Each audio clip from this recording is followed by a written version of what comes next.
하나님 말씀 마가복음 6장 1절부터 6절까지입니다. 우리 한 절씩 교독해 봅니다. 제가 1절, 여러분들이 2절, 우리 한 절씩 교독해 봅니다. 제가 먼저 1절 말씀 봉독해 올립니다.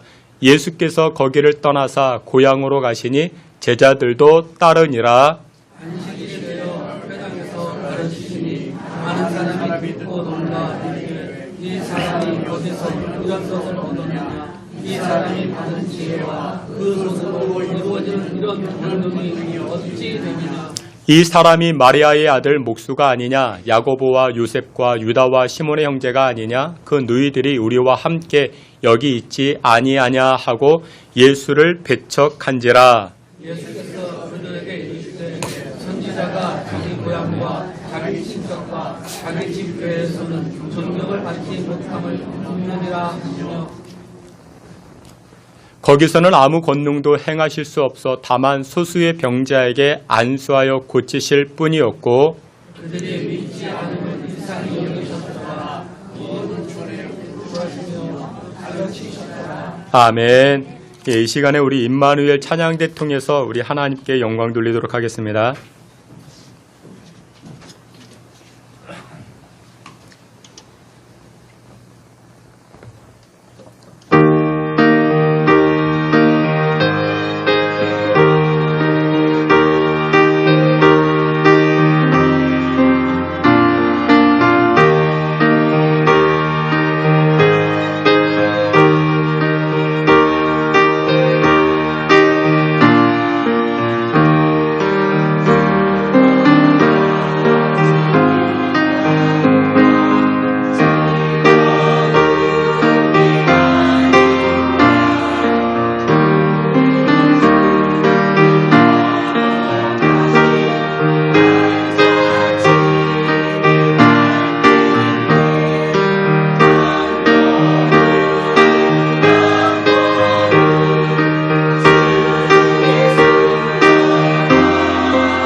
아멘.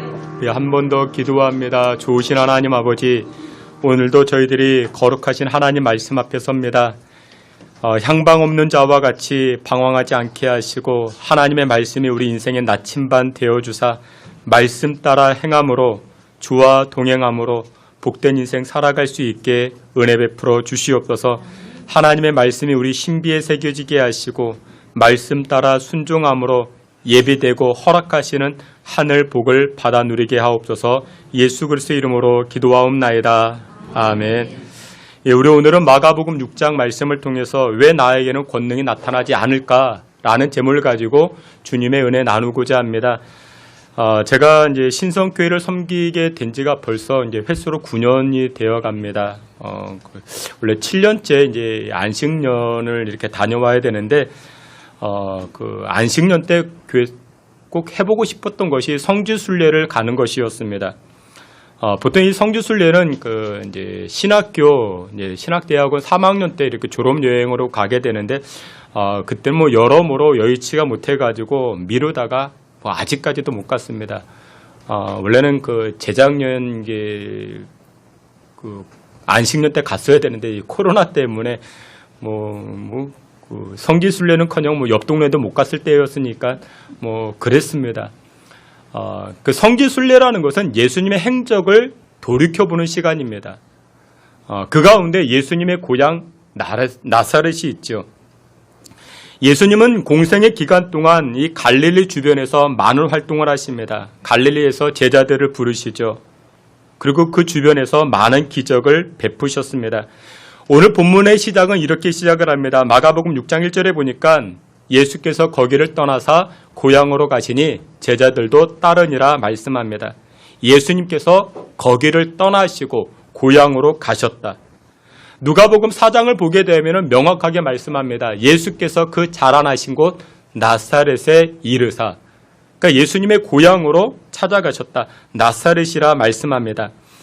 이 나사렛이라는 동네는 갈릴리에 포함되어진 작은 마을입니다. 그러니까 쉽게 이야기하면 우리가 살고 있는 동네가 행당동이죠. 성동구 행당동이죠. 그러니까 다시 말해서 갈릴리구 나사렛동, 뭐 그렇게 이해하시면 쉬워집니다. 예수님께서는 갈릴리 지역에서 많은 활동을 하십니다. 어떤 활동을 하셨는가? 우리가 오늘 보았던 본문의 내용이 마가복음 6장이었죠. 그 마가복음 5장을 보게 되면은 회당장 야이로의 딸이 병들어 죽었습니다. 그런데 예수님 이 회당장 야이로의 딸을 살려주셨죠. 그런 기적이 바로 전에 있었습니다. 또 하나 무슨 사건이 있었는가? 12년 동안이나 혈루증 앓던 여인을 만나게 됩니다. 이 여인이 믿음 가지고 예수님의 옷자락을 만지니 혈루 근원이 고침받고 그의 질병이 치료받는 그런 기적이 바로 전에, 그러니까 마가복음 5장이 있었습니다. 이런 사건들, 이런 기적들이 다 끝나고 나서 거기를 떠나서 이 가버나움이라는 동네를 떠나셔가지고 어디로? 자신의 고향 나사렛에 들어가시게 되는 것입니다. 예수님 주변에는 수많은 사람들이 있었습니다. 왜 있었을까요? 예수님이 기적을 베푸시니까.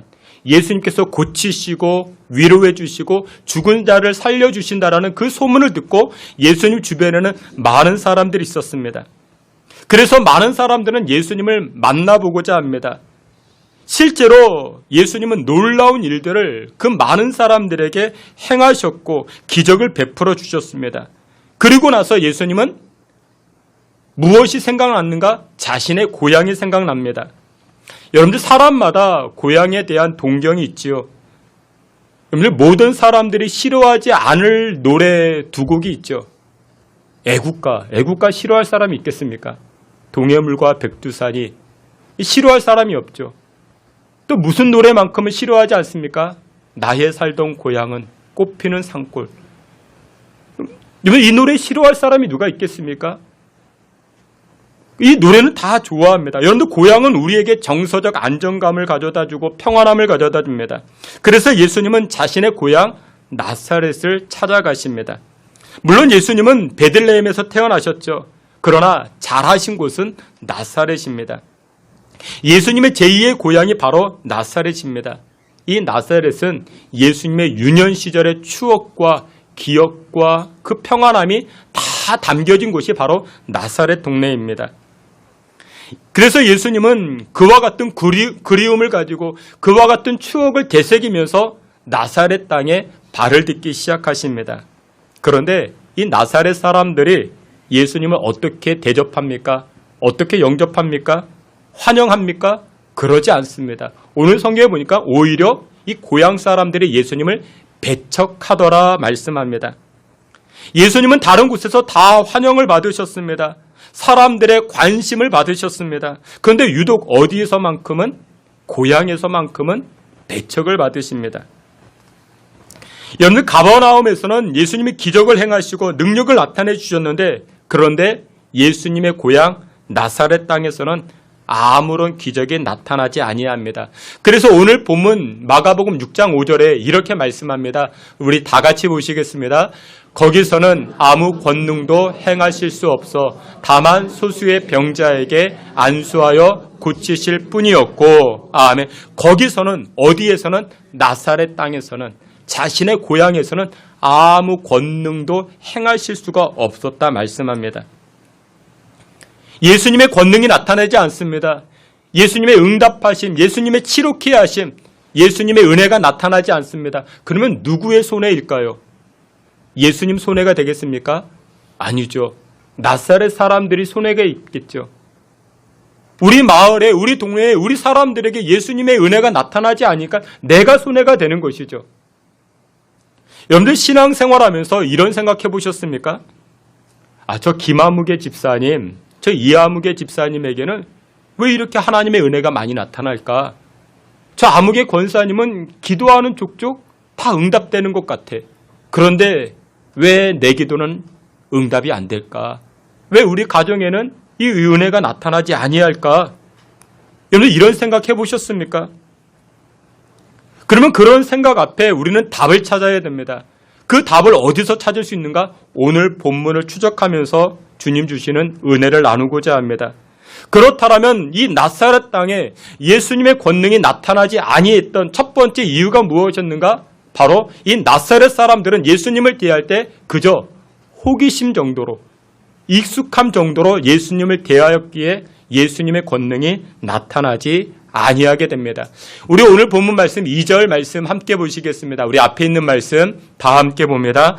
안식일이 되어 회당에서 많은 사람이 듣고 놀라 이르되 이 사람이 어디서 이런 것을 얻었느냐? 이 사람이 받은 지혜와 그 손으로 이루어지는 이런 권능이 어찌 됨이냐? 아멘. 예수님께서 회당에서 말씀을 가르치실 때 그 지혜와 권능과 능력이 탁월했습니다. 그때 사람들은 어떻게 합니까? 이 예수님을 대할 때 호기심을 가지고 바라봅니다. 아니 어떻게 저런 지혜의 말씀을 하실 수 있을까? 어떻게 저런 은혜의 말씀을 하실 수 있을까? 그러면서 호기심을 가지고 예수님을 쳐다보기 시작합니다. 예수님을 바라보기 시작합니다. 여러분들은 오늘 교회에 어떤 마음으로 오셨습니까? 여러분들 오늘 신성께 오실 때 어떤 마음으로 오셨습니까? 호기심을 가지고 나오실 수 있을 것입니다. 구경하는 마음으로 오실 수 있습니다. 근데 와보니까 어떻습니까? 여러분들 별거 없죠. 교회 별게 없습니다. 별것이 없는데 근데 그 안에 무엇이 있습니까? 은혜가 있습니다. 눈으로 보기에는 별것이 없는데 그 안에 주의 권능이 있습니다. 나사렛 사람들도 마찬가지였습니다. 예수님을 구경합니다. 호기심을 가지고 예수님을 쳐다봅니다. 그런데 나사렛 사람들의 문제는 거기에서 멈춰버렸던 것입니다. 예수님이 진리가 되시는데, 예수님이 길이 되시는데 이 영적인 호기심을 넘어서지 못했던 것입니다. 예수님에게 권능이 있는데, 예수님에게 응답이 있는데, 예수님에게는 은혜가 충만한데 호기심 이상으로 예수님을 바라보지 못했던 것입니다. 그래서 2절에 이렇게 말씀합니다. 안식일이 되어 회당에서 가르치시니 많은 사람들이 듣고 놀라 이르되, 예수님 하시는 말씀을 듣고 이 나사렛 사람들은 어떻게 합니까? 놀라워합니다. 놀라워합니다. 오늘 나사렛 사람들이 예수님에 관하여 관심이 있었을까요? 없었을까요? 관심이 있었죠. 호기심이 있었습니다. 상당히 놀라워했습니다. 우리가 잘 아는 예수인데 저 마리아의 아들 목수 예수인데 어디서 저런 지혜의 말씀이 나올까? 어디서 저런 은혜의 말씀이 나올까? 가버나움에서는 죽은 자도 살리셨다는데 12년 동안이나 혈증 앓던 여인도 고쳐주셨다는데 어디서 저런 지혜와 능력이 나올 수 있었을까? 나사렛 사람들은 궁금해합니다. 여러분들 이와 같은 호기심, 진지한 호기심이죠. 여러분들 호기심은 좋은 것입니다. 나쁜 것 아닙니다. 호기심 때문에 과학이 발달하죠. 호기심 때문에 문화가 발달합니다. 호기심 때문에 예술이 발달하죠. 여러분들 우리도 호기심을 가지고 교회에 나올 수 있습니다. 근데 그와 같은 호기심, 신앙의 호기심이 그 자리에서 머물러서는 아니 되는 것입니다. 교회를 다니다가요, 중단에 안 다니는 분들이 계시죠. 통계를 보니까 그렇게 말합니다. 60%에서 70%가량이 안 다니는 분들이 무엇으로 넘어가는가? 교회 안티로 넘어간다 합니다. 그분들은 처음에 호기심을 가지고 신앙생활을 시작했습니다. 그러다가 세례도 받고 찬양대도 하기도 하고 봉사도 하고 모두 합니다. 호기심을 가지고 신앙생활을 시작했습니다. 저는 그게 나쁘다고 생각하지는 않습니다. 호기심으로 시작된 신앙생활, 근데 그 신앙생활이 어떻게 해요? 점점 자라나야 됩니다. 점점 성장해 나아가야 됩니다. 그래야만이 내 인생 가운데, 내 삶 가운데 은혜와 주의 권능이 임하기 시작합니다. 누가복음 19장을 보게 되면요, 삭개오가 등장을 합니다. 삭개오가 나무 위로 올라가죠. 삭개오는요, 직업이 좋았어요. 오늘날로 이야기하면 세무서장쯤 됩니다. 그런데 일반 사람들은 이 삭개오를 자기의 친구로 삼으려고 하지 않습니다. 이유가 무엇이냐? 이 삭개오는 세리였습니다. 사람들에게 세금을 너무 과도하게 매깁니다. 이유는 무엇이냐? 10개의 세금을 매기고 3개는 자기 것으로 만들어갑니다. 그 세금을 많이 매겨서 착복하는 것이죠.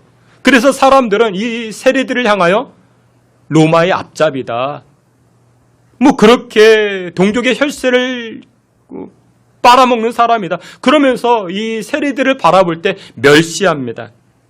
그러던 와중에 삭개오는 예수님께서 자신의 마을을 지나간다라는 소문을 듣습니다. 호기심이 생겼죠. 예수? 죽은 자도 살리시는 예수? 병든 자를 고치시는 예수? 그리고 무엇보다도 예수는 죄인의 친구가 되어 주었다라는 소문을 듣게 됩니다. 죄인을 친구로 삼는 예수? 그 사람이 누굴까? 그 사람이 누굴까? 그래서 이 삭개오는 호기심을 가지고 나무 위로 올라갑니다. 여러분들 여기까지는 우리들도 합니다. 교회 갔더니 기도했더니 병 고침 받았대, 건강해졌대, 사업의 문제가 해결됐대, 이런 호기심을 가지고 교회를 찾아올 수 있죠. 궁금해서 교회를 찾아올 수 있죠. 그런데 삭개오는 이 호기심을 넘어서 무엇으로 나아가는가? 목마름으로 나아갑니다. 영적인 목마름으로 예수님을 바라보기 시작합니다. 여러분, 예수님 주변에는 삭개오 말고도 많은 사람들이 있었습니다. 근데 이 삭개오는 예수님을 대할 때 그저 인생의 호기심을 가지고 바라본 것이 아니라 신앙의 목마름을 가지고, 영적인 목마름을 가지고 예수님 바라보기 시작합니다. 그러자 어떤 일이 벌어집니까? 예수님께서 삭개오를 먼저 찾아가십니다. 그리고 삭개오의 이름을 불러주십니다. 야, 삭개오야, 삭개오야, 오늘 너희 집에 함께 가자. 집에 가서 어떻게 합니까? 밥 먹자. 여러분들 누구랑 밥 먹습니까? 원수랑 밥 먹을까요? 친구랑 밥 먹을까요? 친구랑 밥 먹죠. 그 얘기는 무엇이냐? 사람들이 너를 친구로 삼지 않지. 근데 나는 너를 친구로 삼어. 너 내 친구가 되자. 그런 말씀입니다. 이러면 삭개오라는 이름의 뜻이 무엇이냐면, 삭개오의 이름의 뜻은 순수입니다. 퓨어. 순수입니다. 근데 사람들이 자기의 이름을 불러주죠. 야, 삭개오야, 삭개오야. 무엇이라고 불러주는 거예요? 야, 김순수, 이순수, 이렇게 불러주는 겁니다. 근데 삭개오는 자기의 이름을 들을 때마다 마음이 편할까요? 마음이 불편할까요? 불편하죠. 왜요? 자기가 어떻게 살아왔는데, 사람들에게 순수하게 대하지 않았는데, 자신의 생활이 지저분했는데, 더러웠는데, 돈을 착복했는데. 삭개오는 자기의 이름이 불려질 때마다 부끄러웠을 것입니다. 그런데 예수님은 어떻게 하십니까? 호기심을 가지고 바라보았던, 아니 그 이상의 영적인 목마름을 가지고 바라보았던 이 삭개오를 친구 삼아 주십니다. 삭개오의 이름을 불러주십니다. 사랑하시는 귀한 성도 여러분들, 오늘 우리가 예배의 자리에 무엇을 가지고 나왔습니까? 호기심을 가지고 여러분들 나오셨습니까? 호기심을 넘어서 나를 치료케 하시고 나에게 은혜를 베푸시고 나를 새롭게 하시는 권능의 예수님을 만나실 수 있는 저와 여러분 다 되시기를 주님의 이름으로 축원합니다. 두 번째, 이 나사렛 사람들은 예수님을 향하여 비판적 편견을 가지고 있었기 때문에 그들의 삶에, 그들의 인생에 권능과 역사가 나타나지 아니하게 됩니다. 우리 앞에 있는 본문 말씀 다 함께 보시겠습니다. 마가복음 6장 3절 말씀 함께 봅니다. 이 사람이 마리아 애들 목수가 아니냐, 야고보와 함께 여기 있지 아니하냐 하고 예수를 배척한지라. 아멘. 나사렛 사람들이 회당에서 예수님의 설교를 들었습니다. 말씀을 들었습니다. 그러다 어떤 반응을 보였는가? 이렇게 말합니다. 야, 저 사람이 누구냐? 야, 저 사람이 누구야? 저 사람이 누구냐? 그러면서 하는 말들이 이렇게 이야기합니다. 마리아의 아들이 아니냐? 마리아의 아들. 여러분들, 예수님의 어머니가 누구예요? 마리아죠. 예수님의 아버지는 누굴까요? 요셉이죠. 다 알잖아요. 요셉입니다. 예수님의 아버지는 요셉입니다. 그러면 보통 예수님을 이야기할 때 누구의 아들, 보통은 누구의 아들이라 말합니까? 아버지의 아들, 그렇게 부르겠죠. 요셉의 아들 목수가 아니냐라고 불러야 마땅한 것이죠. 그런데 3절에 뭐라고 이야기해요? 3절에 나사렛 사람들은 이 예수를 이야기할 때 마리아의 아들이 아니냐라고 말합니다. 여러분, 나사렛 사람들이 왜 이렇게 불렀을까요? 추측해 보건대 예수님의 아버지 요셉은 어떤 연고로 세상을 일찍 떠났을 가능성이 있습니다. 그러니까 이 마리아의 아들, 이 말 속에는, 그 밑바탕에는 무엇이 깔려 있어요? 홀어머니의 아들. 우리 옛말에 그런 말이 있었죠. 애비 없는 자식. 어떤 때 그런 말을 씁니까? 이 아이가 막 사고를 쳐요. 문제를 일으켜요. 그러면 뭐라고 이야기해요? 저 애비 없는 자식. 근데 그 밑바탕에는 무엇이 깔려 있습니까? 전혀 가정교육이 이루어지지 않았어. 하대하는 마음, 천대하는 마음이 그 고백 속에 깔려 있지 않습니까? 지금 나사렛 사람들이 그렇게 예수님을 바라보고 있는 것입니다. 그리고 또 한 가지는 무엇이냐? 더 나아가서 마리아의 아들. 이 말 속에는 더 깊은 경멸이 담겨져 있습니다. 오늘 여러분들이 잘 아시는 것처럼 예수님의 어머니 마리아에게는 스캔들 하나가 있었죠. 무슨 스캔들이요? 처녀가 임신한 스캔들. 아직까지도 나사렛 마을 사람들은 이것을 잊지 않고 있었던 것입니다. 결혼도 하지 아니한 이 마리아가 애를 가졌대. 그것이 10여 년 전 이야기인데, 훨씬 전 이야기인데, 30년 전 이야기인데, 이 나사렛 사람들은 그것을 잃어버리지 않습니다. 아직까지도 이 나사렛 사람들은 예수님을 대할 때 어떤 편견을 가지고 있었던 것이죠. 나름의 편견을 가지고 있었던 것입니다. 그런데 이와 같은 비판적 편견이요, 나사렛 사람들에게, 그 사람들에게는 예수님의 권능, 예수님의 은혜, 예수님의 기적이 나타나지 못하게 가로막고 있었던 것입니다. 여러분들에게는 이와 같은 편견이 없으십니까? 내 경험, 내 지식으로 인해서 우리는 다 편견을 가지고 있습니다. 여러분들 그거 편견 빨리 내려놓으셔야 됩니다. 나에게 익숙해요. 익숙하기 때문에 가지고 오는 편견이 또 있을 수 있습니다. 여러분, 편견이라는 것은 두 가지 때문에 일어나는데, 첫째, 모르기 때문에 편견이 일어납니다. 모르기 때문에. 그 옛날 이야기예요. 옛날에 저 지방에 사는 그 장사꾼 하나가 있었습니다. 시골에 삽니다. 장사를 합니다. 근데 그 동네에서, 그 마을에서는 처음으로 이 사람이 한양을 와보게 됩니다. 그 장사 때문에 이 한양을 왔다 갔다 하게 됩니다. 사람들이 물어봐요. 동네 사람들이 물어봅니다. 한양을 들어갈 때 남대문 거쳐 들어가지 않느냐, 남대문을. 그러면 집집마다 대문에 문지방이 있는데 한양의 남대문도 문지방이 있겠지. 근데 그 문지방이 무엇으로 만들어졌는가? 동네 사람들끼리 이렇게 이제 언쟁을 벌이는 것입니다.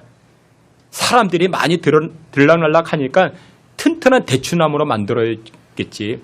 아니야, 소나무로 만들어져 있겠지. 사람들끼리 자기끼리 언쟁을 벌립니다.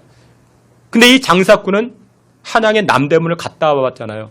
근데 이 한양의 남대문에는 문지방이 없어요.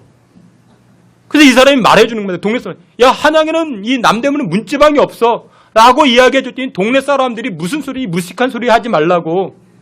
왜 이 대문에 문지방이 없느냐? 갔다 오지도 않았는데. 그 편견을 가지고 우기기 시작합니다. 또 이런 경우가 있어요. 또 하나의 편견은 너무나도 잘 알기 때문에 생기는 편견이 있을 수 있습니다. 이것을 익숙함의 편견이라 말할 수 있습니다. 나사렛 땅의 사람들은 예수님을 잘 알고 있었다 생각을 합니다. 그래서 3절에 이렇게 말씀합니다. 우리 3절 말씀 다 함께 보겠습니다. 이 사람이 마리아의 아들 목수가 아니냐? 야고보와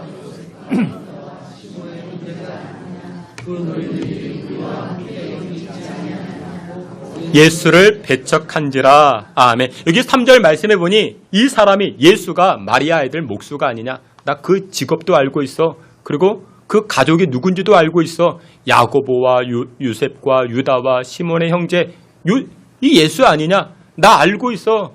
그 집 부엌에 숟가락에 몇 개 있는지 나 다 알고 있어. 나 다 알고 있어. 그리고 무엇으로 흘러갑니까? 그로 인해서 예수를 배척한지라. 별 볼 일 없는 사람이야. 소문이 잘못된 거야.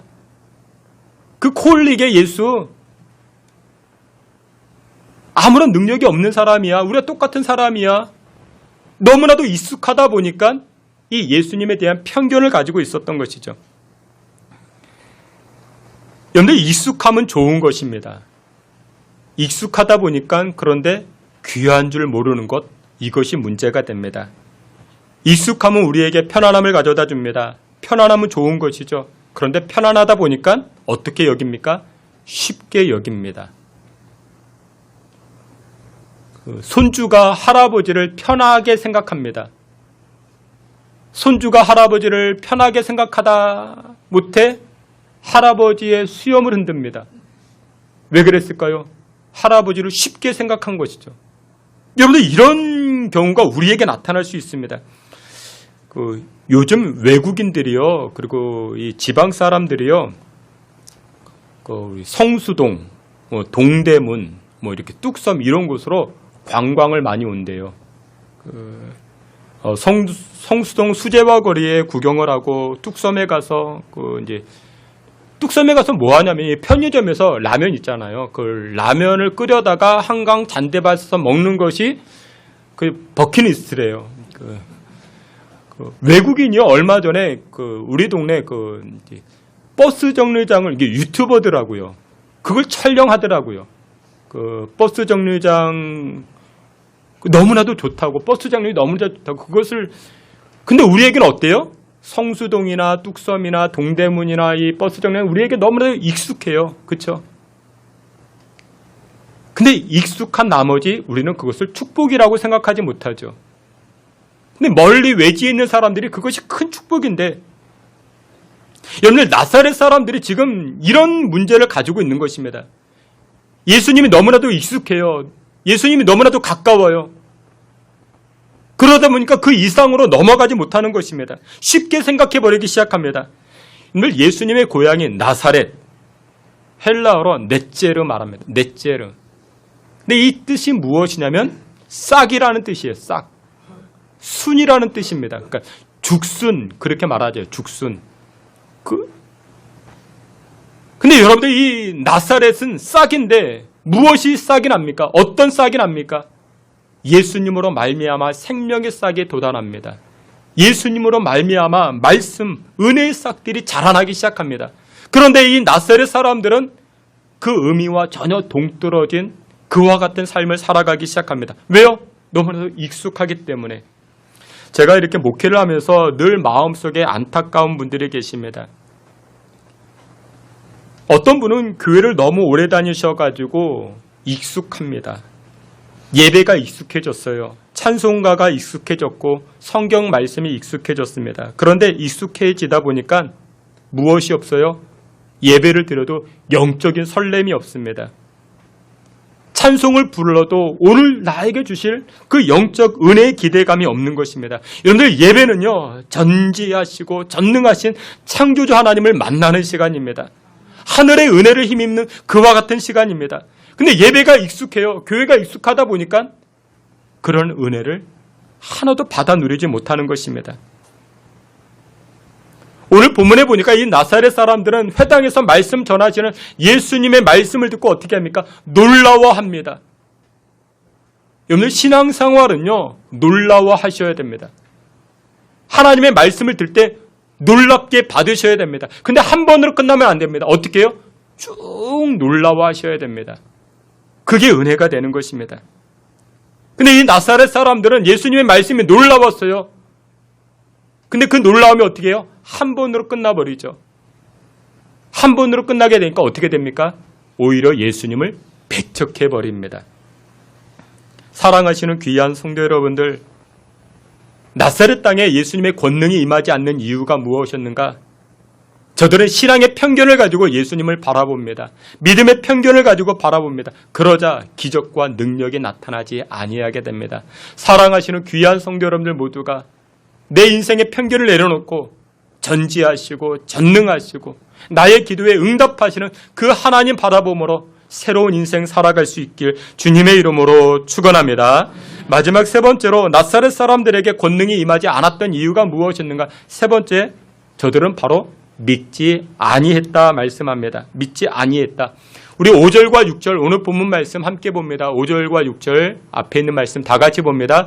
거기서는 아무 권능도 행하실 수 없어 다만 소수의 병자에게 안수하여 고치신 분이 없고 그들이 믿지 않음을 이상히 여기셨더라. 이에 모든 촌에 두루 다니시며 가르치시더라. 아멘. 예수님께서 우리 가정에 우리 인생 가운데 왜 권능을 행하지 아니하시는가? 근데 그것은 간단합니다. 믿지 않기 때문에. 믿지 않기 때문에. 왜 나사렛 땅에 예수님께서 권능을 행하지 아니하셨던가? 저들은 믿지 않았기 때문에. 그러면 반대로 예수님의 권능과 내 인생 가운데 치료케 하심과 길 열어주심과 문 열어주심을 우리가 경험하는 비결이 무엇이냐? 믿음으로 나아가는 겁니다. 오늘 예배하는 자리에 나오신 여러분들, 저와 여러분들 모두에게 아브라함과 같은 믿음, 다니엘과 같은 믿음, 욥과 같은 믿음의 축복이 나타나시기를 주의 이름으로 축원합니다. 끝까지 믿는 것입니다. 주일학교 찬양 가운데 이런 찬양이 있습니다. 내 하나님은 크고 힘이 있고 능이 있어 못할 일 전혀 없네. 근데 이 찬양 아십니까? 내 하나님은 크고 힘이 있고 능이 있어 못할 일 전혀 없네. 여러분, 이 찬송이 믿어지십니까? 믿어지는 복이 임하시기를 축원합니다. 이 찬송이 믿어지셔야 됩니다. 이 찬송이 믿어질 때 역사가 나타나기 시작합니다. 그런데 오늘 보면 우리가 6장을 보았는데 5장을 보게 되면 회당장 야이로의 딸을 고쳐주셨고 살려주셨고 12년 동안이나 혈증 앓던 여인을 치료해 주신 예수님, 나에게도 내가 그 옷자락을 만질 때에도 나의 문제도 해결해 주시지, 내 인생의 상처 치료해 주시지, 그것이 믿어지는 것입니다. 제가 이렇게 신방을 다녀보면요, 교인들을 만나서 상담해 보면요, 정말 그 가정 가운데 인간적으로 해결할 수 없는 문제인데 하나님께서 해결해 주시는 경우들 정말 많이 보게 됩니다. 근데 왜 해결해 주셨는가? 왜 문 열어 주셨는가? 믿음으로 그 집사님이 나아가시고 믿음으로 그 권사님이 나아가 기도하니까 하나님께서 그 믿음 보시고 해결해 주시는 것입니다. 근데 오늘 본문에 이 나사렛 사람들은 안 믿었대요. 안 믿었대요. 그러자 예수님께서 오늘 결론적으로 이렇게 말씀합니다. 6절에 우리 앞에 있는 말씀 다 함께 봅니다. 그들이 믿지 않음을 이상히 여기셨더라. 가르치시더라. 아멘. 희한한 말씀을 하십니다. 이 나사렛 사람들이 믿지 아니함을 보고 예수님이 어떻게 여기셨다? 이상히 여기셨다. 아니, 이 나사렛 사람들은 충분히 믿음 가질 만한 사람들인데, 충분히 누가 보아도 신앙이 좋을 만한 사람들인데 신앙이 없어요. 믿음이 없어요. 분명히 저들은 죽어가는 사람들 살려주는 것을 보았고 들었고 목격했고 병든 자를 치료받는 그런 일들을 옆에서 지켜보았음에도 불구하고 믿음이 생기질 않는 거예요. 믿음이 자라나지 않는 것입니다. 그래서 이상히 여기셨다. 이 말씀의 원어는 아쉬워하셨다. 그런 뜻입니다. 아쉬워하셨다. 제가 이렇게 목회하면서 보니까요, 아쉬운 부분들이 있어요.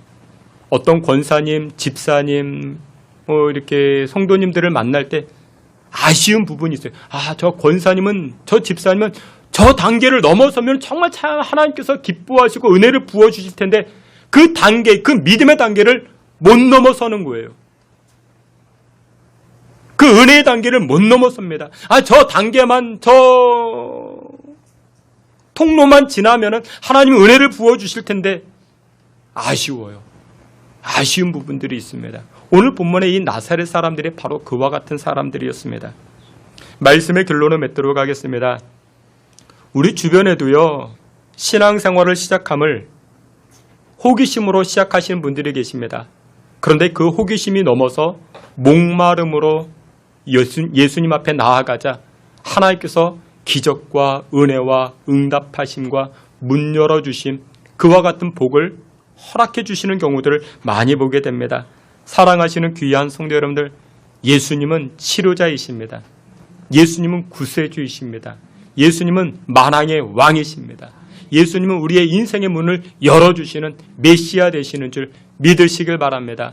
내 인생의 편견들을 다 내려놓고 끝까지 예수님 믿고 바라봄으로 말미암아 어떤 환경에서도 흔들림 없이 주님 바라봄으로 말미암아 하늘의 권능이 우리 가정에, 우리 인생 가운데 나타날 수 있는 복을 누리는 저와 여러분 되시기를 주님의 이름으로 축원합니다. 아멘. 하나님 아버지, 우리에게 그리스도의 권능이 임하게 하시고 주님 바라보고 주님을 끝까지 신뢰함으로 주님의 일하심을 체험하는 믿음의 성도들 되게 하여 주시옵소서. 예수 그리스도의 이름으로 기도하옵나이다. 아멘.